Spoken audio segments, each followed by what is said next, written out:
You've heard from several people already about the vision of ETTP and how it's coming to fruition.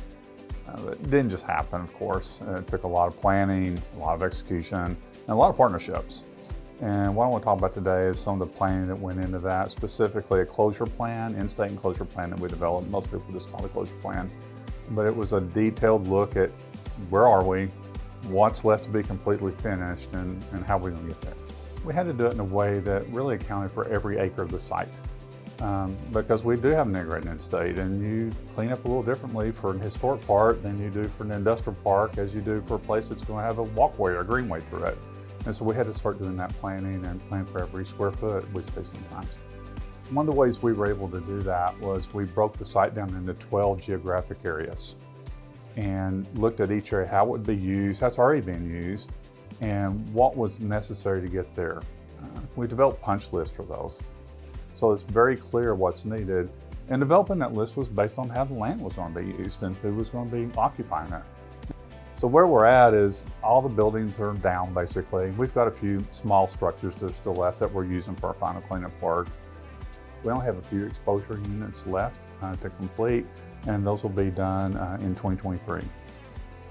Groundwater and surface water RAWs, or records of decisions, are being worked, and we expect all those decisions to be done by 2025. We also have a lot of infrastructure work. We've already transferred a lot of the electrical lines, the water, the sewer to the city of Oak Ridge. This is the infrastructure that will be needed to operate the industrial park. Okay, so this is a graphic of what the site's going to look like when we're completely done.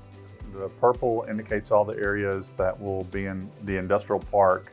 At the center of the site, it's the 409th National Park, the Manhattan National Park on the K-25 site. Of course, another major feature of the site's the airport that's being planned. This is the runway, parallels Highway 58.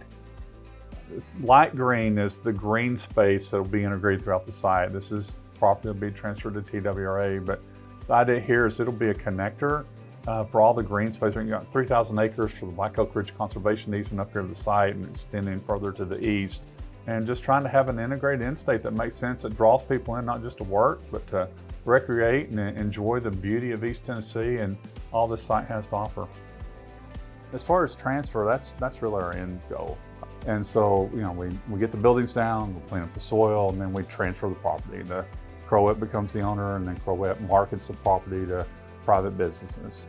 So far, we've transferred about 800 acres at the site, another 500 acres at Horizon Center for 1,300 acres total. We expect to transfer 500 more acres this year. 100 that's for the airport, and then there will be another 150 acres transferred to the airport in about a year and a half. Partnerships are key in all of this. You can't do it alone. Partnerships are key in the planning development, but they're key in execution. Our partnerships with EPA and TDEC are instrumental in everything we do. First of all, they approve the cleanup documents our environmental group does to make sure that we've met the cleanup goals for the site. But then when we transfer, we have regulatory documents. It's kind of a second step to make sure it's safe for reuse.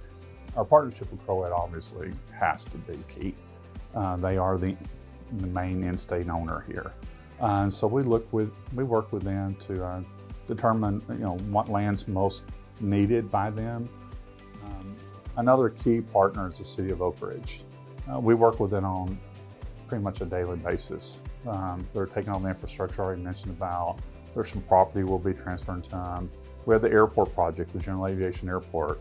They're doing their NEPA, their environmental assessment right now. They're doing their preliminary engineering. They plan to break ground in August of 2023. And all of this, I think one of the keys you'll hear through all this is not just partnerships, but momentum. I think people are excited about what's going on. We talked theoretically about reuse of the site, but now we have an agreement in principle with TWRA, and we know they're really going to start making natural asset enhancements and increase public use of the site. We've got Crowett having a higher demand for the property than they've ever had. We've got the airport project that's, they've got a schedule to break ground and start constructing their airport. We've got the History Center's open, and now we have a plan for building the viewing platform, and we know that's going to happen. And all this momentum creates additional momentum, and so we're just going to keep working hard, keep talking to all our stakeholders, and keep this moving forward.